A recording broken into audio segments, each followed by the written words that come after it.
রাধে রাধে বন্ধুরা, সন্ধ্যাবেলা একটু মোমো খাওয়া হয়েছিল। বাইরের মোমো তো খাওয়া যায় না, তাই ঘরেতে এইভাবে মোমো বানিয়ে প্রসাদ পাই।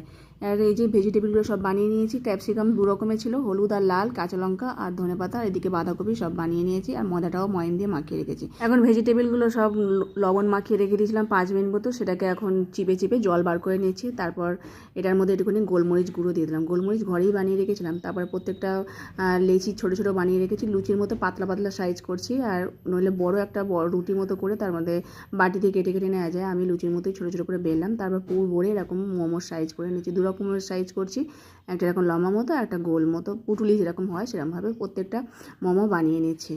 এর সাথে খাওয়ার জন্য মোমো যে সসটা হয় সেটাও বানিয়ে নিয়েছি। টমেটো আর কাঁচা লঙ্কা সেদ্ধ করে, আর সসটা যেটা বানায় মিক্সারে পেস্ট করে নিয়েছিলাম। আর এটা ফুটো ফুটো থালার মধ্যে করবো বলে একটু তেল ব্রাশ করে নিলাম। গরম জল বসিয়েছিলাম, তার উপর থালাটা দিয়ে এখন মোমোগুলো সব ওর উপর পরপর করে দিয়ে দিচ্ছি। 10 মিনিট মতো রাখবো, খুব সহজেই হয়ে যায়। দেখো হয়ে গেছে।